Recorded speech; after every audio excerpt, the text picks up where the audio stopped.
ইসলাম ও গণতন্ত্রের মধ্যে অসংখ্য ধারা রয়েছে, যেগুলো একটা আরেকটার সাথে সাদৃশ্যপূর্ণ।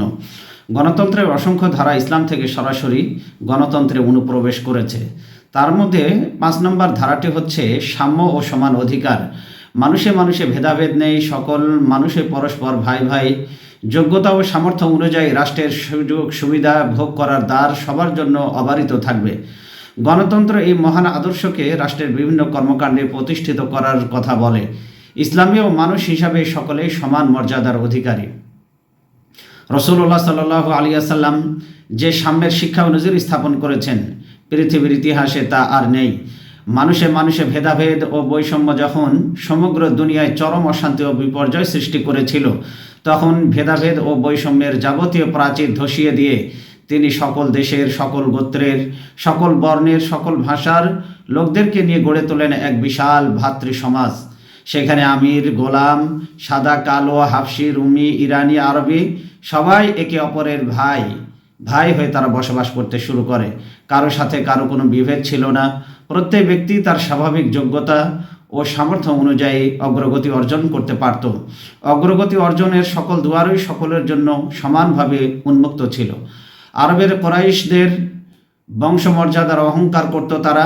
রাসূলুল্লাহ সাল্লাল্লাহু আলাইহি ওয়াসাল্লাম মক্কা বিজয়ের দিন ঘোষণা করলেন, আম্মা বাদ আইয়ুহান নাস ফাইন্নাল্লাহা আযজা ওয়া জাল্লা ক্বাদ আযহাবা আলাইকুম আইবাতাল জাহিলিয়াহ। নবীজি সাল্লাল্লাহু আলাইহি ওয়াসাল্লাম বললেন, হে মানব সম্প্রদায়, ইয়া আইয়ুহান নাস ফাইন্নাল্লাহা আযজা ওয়া জাল্লা ক্বাদ আযহাবা আনকুম আইবাতাল জাহিলিয়াতি। আল্লাহ সুবহানাহু ওয়া তাআলা তোমাদের থেকে জাহিলি যুগের অহংকার ও তাআযুমাহা বিআবাইহা এবং গোত্রীয় অহংকার নিশ্চিহ্ন করে দিয়েছেন। ওয়ান্নাসু কুল্লুহুম বনি আদম, প্রত্যেকটি মানুষই আদমের সন্তান। ও খালাকাল্লাহু আদামা মিন তুরাব, আর আদম আলাইহিস সালামকে আল্লাহ সুবহানাহু ওয়া তাআলা মাটি থেকে সৃষ্টি করেছেন। তিরমিজির হাদিস 3270 নম্বর হাদিস। বিদায় হজের ভাষণে নবীজি সাল্লাল্লাহু আলাইহি ওয়াসাল্লাম এই ঘোষণার দিগন্তকে বিশ্বব্যাপ্ত করে জগৎবাসীকে তিনি শুনিয়ে দিয়েছেন, ইয়া আইয়ুহান নাস, হে মানব মণ্ডলী, আলা ইন্না রাব্বাকুম ওয়াহিদ, তোমাদের সকলের রব এক আল্লাহ। ওয়া ইন্না আবাকুম ওয়াহিদুন, তোমাদের সকলের পিতা একই, অর্থাৎ তোমরা একই পিতার সন্তান।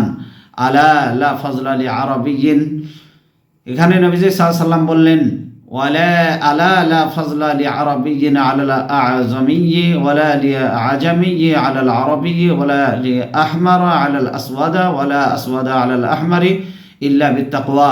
নবীজি সাল্লাল্লাহু আলাইহি ওয়াসাল্লাম বললেন, বংশের কোনো শ্রেষ্ঠত্ব নেই, অনারবের ওপরে আরবের এবং আরবদের ওপরে অনারবের কোনো শ্রেষ্ঠত্ব নেই, কালোর ওপরে লালের এবং লালের ওপরে কালোর কোনো শ্রেষ্ঠত্ব নেই।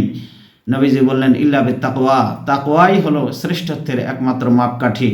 এটা বলা হয়েছে মুসনাদ আল আহমদের 23489 নম্বর হাদিস। ইসলামী রাষ্ট্রে মুসলিম নাগরিকরা যে সকল নাগরিক অধিকার ভোগ করে থাকে, অমুসলিম নাগরিকরাও একই রূপ অধিকার লাভ করে থাকে।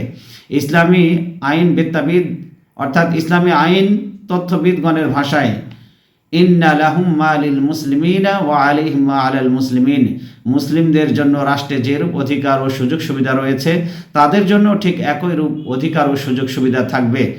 অপরাধের জন্য মুসলিমরা যেরূপ শাস্তি ও দ্বন্দ্বের সম্মুখীন হবে, তারাও অনুরূপ শাস্তি ও দ্বন্দ্বের সম্মুখীন হবে। মুসলিমরা অপরাধ করলে যে ধরনের শাস্তি পাবে, অমুসলিমরা অপরাধ করলেও একই ধরনের শাস্তি পাবে। মানুষ হিসাবে সবাই সমান অপরাধী যদি তারা অপরাধে দণ্ডিত হয়। দুনিয়ার কোনো ব্যবস্থায় এ জাতীয় সমান অধিকারের কোনো বাস্তব নজির নেই।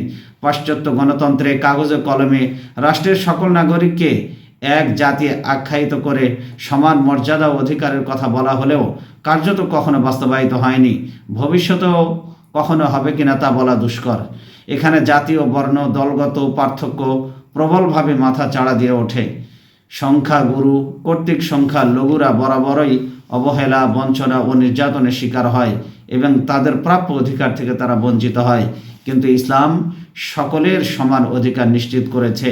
এজন্য ইসলাম হচ্ছে মুসলিম মানবতার, নিষ্পেষিত মানবতার মুক্তির একমাত্র স্মারক। আল্লাহ সুবহানাহু ওয়া তাআলা আমাদেরকে কোরআন সুন্নাহ অনুযায়ী জীবন পরিচালনার তৌফিক দান করুন।